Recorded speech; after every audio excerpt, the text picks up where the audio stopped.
Kroger Delivery has one mission: to deliver the freshest food right to your door. That's why our drivers are pros. Our trucks are refrigerated. And when it comes to low prices, we always deliver. With $20 off your first order of $75 or more, there's no better time to get in on the action. Mission accomplished. Restrictions apply. See site for details. Save big this holiday season. All in the Kroger app. Buy 2, get 3 free on 12 packs of delicious Coca-Cola, Pepsi, or Canada Dry. Then get flavorful Kroger Spiral Sliced Ham for $1.99 a pound with an additional $25 purchase. Limit 2, all with your card. Shop these deals at your local Kroger, less than 5 miles away. Or tap the screen now to download the Kroger app to save big today. Kroger, fresh for everyone. Prices and product availability subject to change. Restrictions apply. See site for details. Welcome, welcome, welcome. This is Edna White, and I am so glad to be with you today. This is Keeping It Real on Purpose. This is the real talk that every high-achieving woman should know about their purpose, their passion, their professions, relationships, behaviors that are not addressed from the past hurts, and how to know what the habits are to create a space for forgiveness and to create confidence that they need to get their full potential out of life. Yes, that was a mouthful. So welcome, welcome, welcome. And we have a great guest today. And I want Elina to introduce Elina Lopaei. Am I saying it right? Is that correct? Yes, Elina Lopaei. I got it. All right. See, welcome. And could you just tell us a little bit about yourself and your business? Yes, so first of all, Edna, thank you so much for having me on your show. I love the purpose of this show. I think I have a lot to share. So I am a business strategist, and I help service providers with positioning themselves in the online world as the expert that they are with their marketing strategy and sales coaching conversation and their high-ticket offers. But before I became a business strategist, I was an unfulfilled corporate employee for the last 15 years before I made the pivot to the online world. So I was the typical unfulfilled corporate executive, and I saw no future in the company I was working for, so I was looking for a new direction. So that's how I tapped into the coaching world, and I started doing executive coaching. I did some career coaching for women that were looking for fulfilling careers. And then for the last 2-3 years, I've been positioned as a business strategist since I've been able to scale my own business to over 7 figures at this point. Wonderful. That is terrific. Now, you said that you pivoted. Did you have to know that you needed to pivot?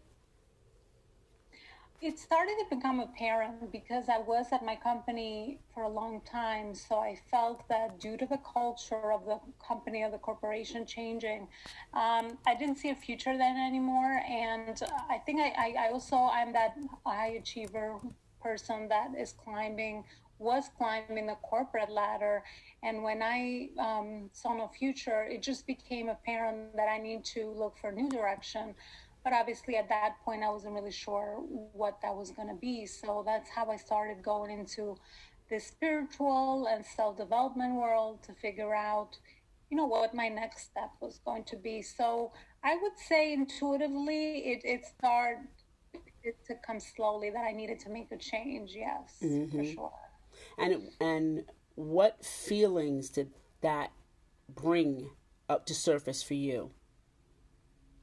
Oh, wow, lots of feelings, confusion, uncertainty, because I was in this company for many years. I had tied my identity to my work and the role that I had there.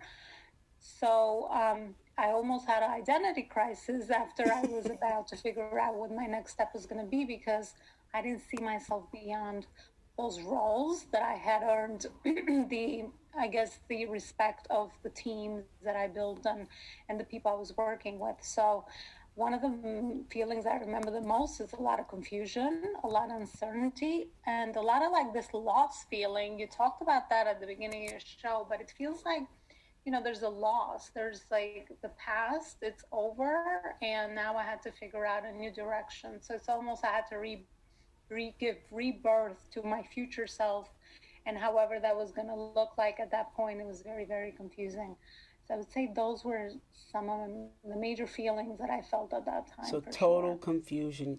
Yeah, when we, and you know this, when we're working with our clients, there is some confusion about a lot of things. And I like what you said about role identity. Can you talk about that role identity? Because I believe a lot of female entrepreneurs go through this, and it sometimes has to do with, like changing, whether it be careers, professions, even business ideas, Um, the ideas seem to change and morph. Can we talk about that identity crisis? Yeah, absolutely. That's a really good point. And I definitely see this in my practice as well with my clients that I think if we don't really work on ourselves and start detaching ourselves and who we really are as a human being from the work we do, we always will get into this identity crisis, so to speak, or shift, because we don't see the difference between your business, your work, your roles, or even as women, as other roles that we, all the other hats we wear as a parent, Oh as a yeah. Mm-hmm. partner. This can extend in everything and anything. It's not just professional. But I think if we don't self-develop, and that's where I had to do the most development, if we don't self-develop to figure out internally who we really are and what our purpose is, we have to start detaching our roles from our personality. We're two different human beings, and that takes work. That takes a lot of inner work for sure. It's not an overnight process, but I think this is where the beginning for me was, at least for sure. And a lot of the clients that I help, it's kind of like realizing, how to undo a lot of the things that were done maybe as kids. Oh Like yeah. in my case, I was always praised, especially by my father, for being a high achiever. So that was always part of my identity.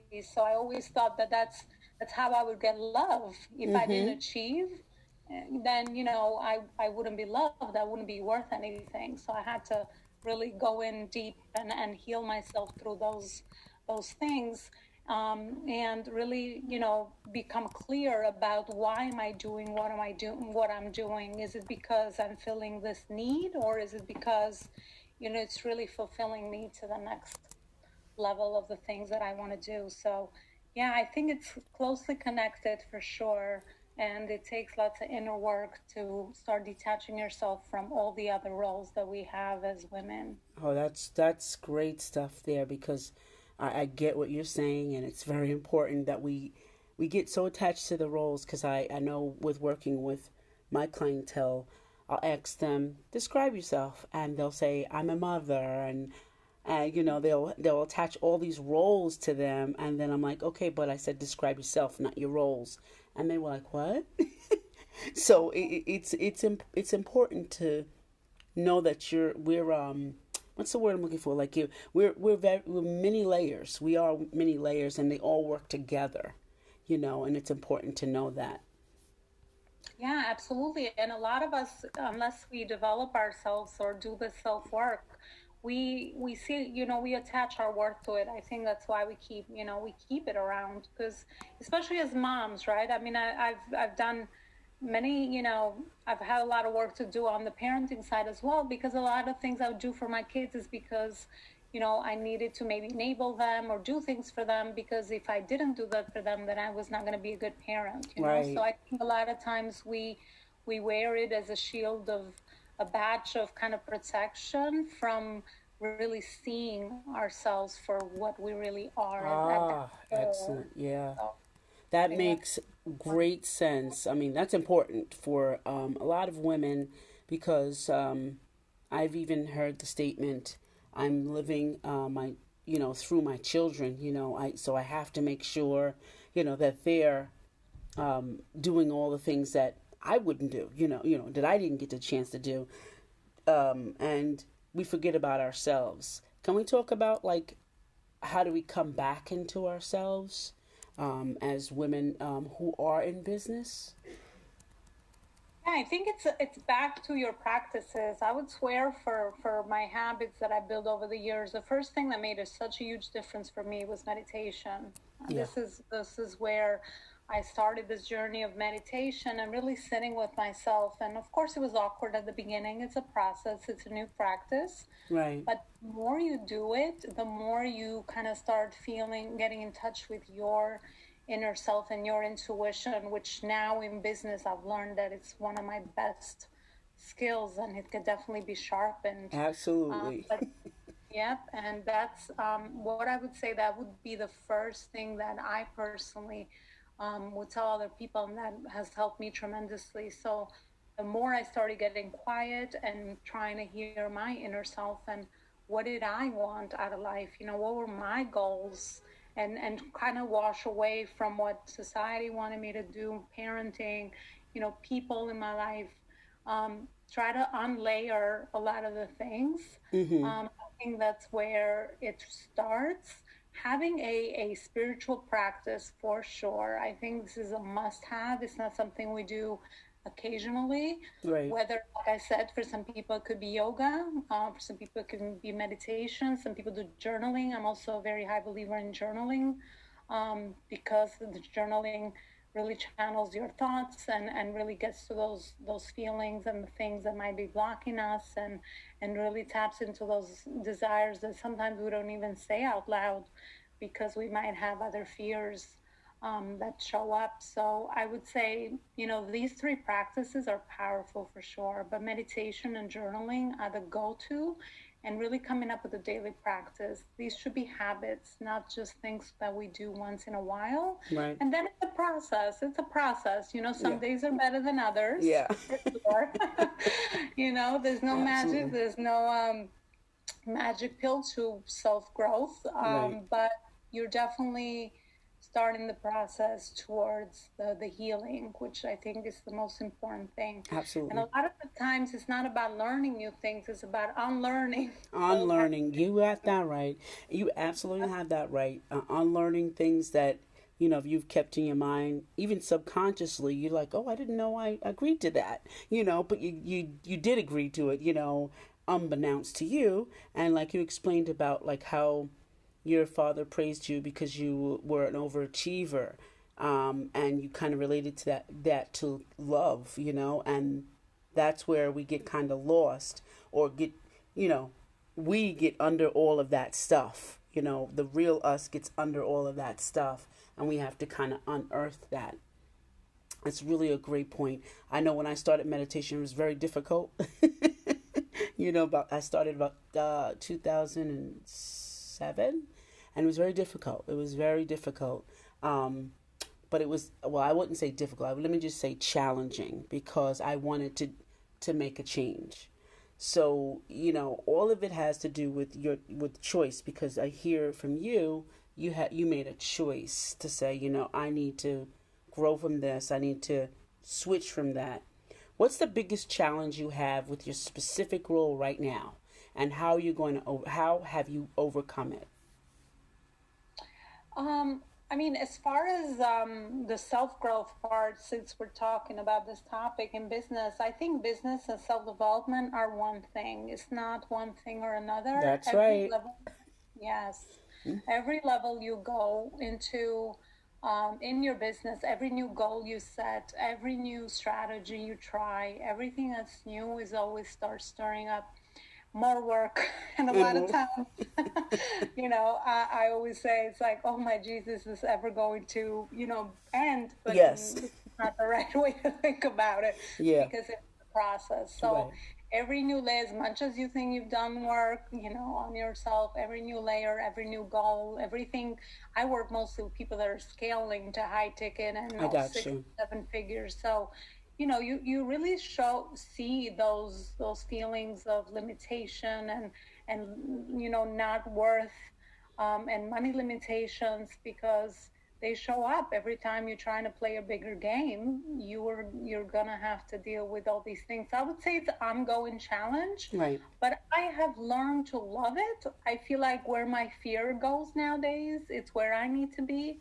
And it's become that kind of like challenge that I constantly know that's how I know I'm growing pretty much. If I'm comfortable, then I'm like, okay, I've already figured this out. Right. I need to, figure out the next step, and I just go towards fear. You just learn to live with it. It Oh just becomes yeah.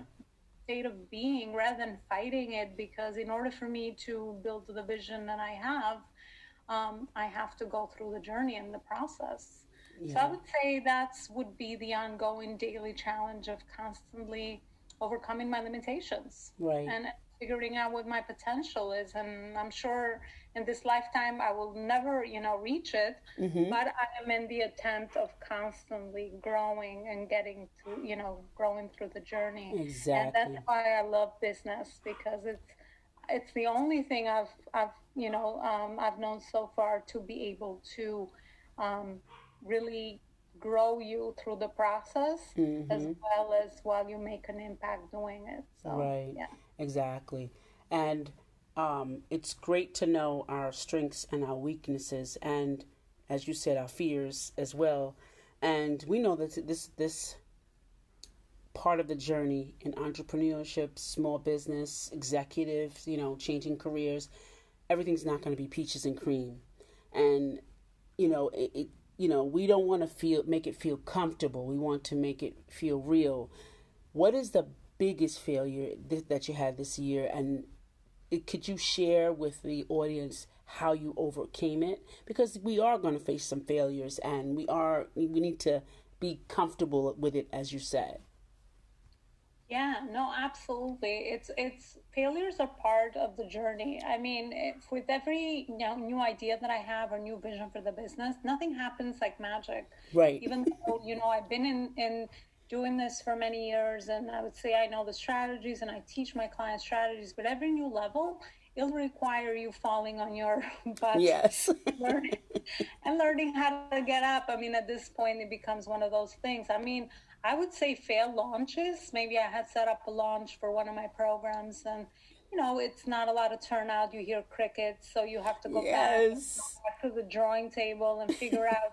Okay, yeah, it was a new program, so obviously that makes sense because I was testing the market Mm-hmm. with it. But yeah, I think maybe a lot of people could relate to this. It's like, you start introducing something you're very excited about because you think it's going to really serve and meet a need, and you don't hear the feedback that you want back, but you have to keep going and keep tweaking the process until you tweak that message so that your ideal audience understands. But yeah, failures is every day. I mean, I don't even like that term, honestly, because it's lessons. To me, it's all lessons. Okay, what did I learn from there? So Yeah. I went in and tweaked my messaging. And actually, the next time around, I was able to do better, and I was able to achieve the goals of my launch that I had set. So, it's really learning, a lot of learning. If you don't love learning, entrepreneurship Not for it's you. not for you. It is So a so lot of true. learning and growing, I for think that sure. we're on the same page as far as you get a great idea, and in my business, I also am working with someone who's doing marketing and helping me scale my business up to the point that I'm going to be moving and moving to a better, not better place, but a place I want to be for the summer, for the winter time, instead of being in New York for this to the winter time. So I think that is so important to look at, is that yeah, we're going to have some failures, but in the failure there's a lesson, and we have to come to grips with that, really have to come to grips, like you said with the new programs. You put them out and you're like crickets. Like crickets, like what is going on? I thought it was a great idea. I really thought it was a great idea. But we have to learn from them. Okay, we have to tweak what we did, and that's important. Now, when did the entrepreneurial bug like really hit you? Was it in your, when you were younger? When did the entrepreneurial bug bite you? I would say when I went on in my own business, I would say I had no idea that I wanted to be an entrepreneur. But because I built someone else's vision for all those years, I Yeah. just had to challenge myself. So that's what drove me at that moment in time. I said, you know what, I'm going to try to put all the bets on me and see how this goes, because I want to see if I can do my own thing. And a lot of the things that I had learned on my experience, I was always very vision driven, which Mm-hmm. is why I was very fulfilled for many years until I wasn't anymore at my corporation, because it's a big corporation. It's a vision focused corporation. It's a vision, a mission, and our roles were about driving that forward. So I knew that much, that I was actually very driven towards that. So I said, you know what, I will build my own vision. So that's what initially got me started. But once I got into the nitty and gritty of building a business, I Mm-hmm. realized that I'm very business minded, very, strategic. I'm high intuition. So a lot of the things that I didn't know about myself start showing up. So I honestly discovered new strengths and new skills that I didn't know I had in me. So I fell in love with it because of the freedom and the flexibility. I always say, as entrepreneurs, we have location freedom with online Yeah, that's business. great. We That's don't really have great. we don't have mental freedom. So that's the other part. So I would say I learned along the journey, and now I see a lot of skills in myself that, in a way, if I didn't start something, I would probably have never figured it out. I would just settled for, being an employee again somewhere else. But I'm glad I did, because, I've been able to build something really massive, and it's only, and you can only make the impact that you can with your own business, Right. and not, somewhere else, because you always will have ceilings and limitations in other Right. places. So I think this is the part that attracts me the most, or something that I have discovered. Okay, great. Now, I know that you have some things on the horizon, so share with us and the audience what you have on the horizon coming up and how they can get involved. Yeah, thank you so much for allowing the space for me to do so. I actually have a book, my first book, that just came out a few days ago. Oh, Um, nice. Congratulations. Yes, thank you. It's connecting the vision backwards. And my why for this book was really to put all my experience together in leadership, in business, and in life, personal life, and really, put it together in a book for other mission driven entrepreneurs that would like to start something or would like to build something that's mission driven and oriented. So, the book is available on Amazon. So it's called Connecting the Vision Backwards. So that's Nice. the most recent thing I have going on. And I'm always showing up in my Facebook group, Grow Your Badass Business, with a high ticket offer. And that's where I give lots of content and strategies and things like that to help people scale their service providers, scale their mission driven businesses to the next level, so they can they can serve a higher mission. So those are, I would say, would be two of the things that I have going on right now. Oh, nice. So, audience, you hear that she's got these great things. She's got a great group going on. Repeat the group name again. Yep, the group is on Facebook. It's called Grow Your Badass Business with a High Ticket Offer. Wow, excellent. And your book is on Amazon, right? Yep, it's available on Amazon, Connecting the Vision Backwards. And audience, I want you to go there, check it out. And I'm going to go there and check both of them out, and and give us some feedback. She would like. I'm sure she would like some feedback on that. All right. So Okay. I have a funny thing for you now. What is your favorite word, no matter what it is? Oh, badass.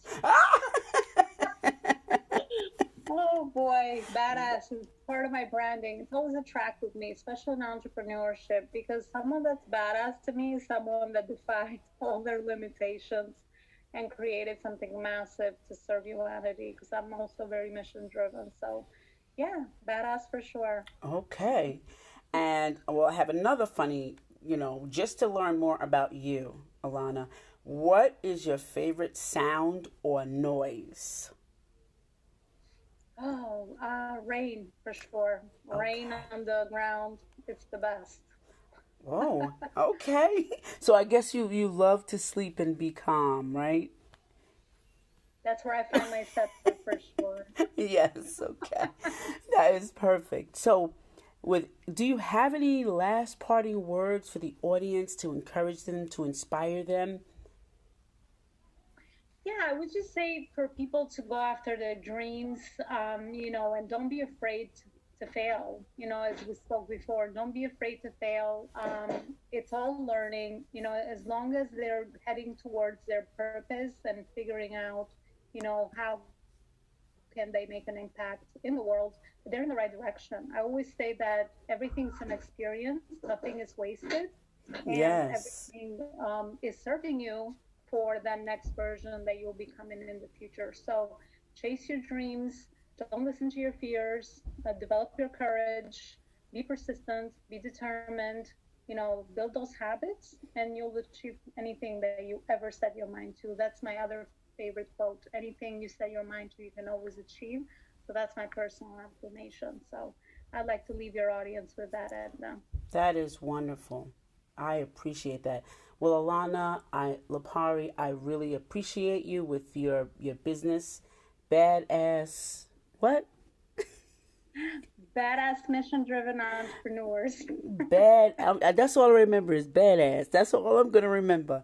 Badass. And we all women who are in business are all badasses. So I want you to look her up. Join her group, and read her book. Audience. And I thank you, Alana, for being here. I'm going to say goodbye to you all, and I want you to subscribe, like, and hit the little bell on top and actually get every episode of Keeping It Real on Purpose. Bye for now. Thank you so much. Bye, everyone. Save big this holiday season. All in the Kroger app. Buy two, get three free on 12 packs of delicious Coca-Cola, Pepsi, or Canada Dry. Then get flavorful Kroger spiral sliced ham for $1.99 a pound with an additional $25 purchase, limit 2, all with your card. Shop these deals at your local Kroger, less than 5 miles away. Or tap the screen now to download the Kroger app to save big today. Kroger, fresh for everyone. Prices and product availability subject to change. Restrictions apply. See site for details. At Kroger, an annual Boost membership just got even better. Now you can choose from Disney Plus with ads, Hulu with ads, or ESPN Plus on us when you sign up. Plus, enjoy unlimited free delivery, double fuel points, exclusive offers, and free items. Sign up for a Boost membership today. It's an easier way to save, including new streaming options to relax with while we deliver your groceries. Kroger, fresh for everyone. Restrictions apply. See site for details.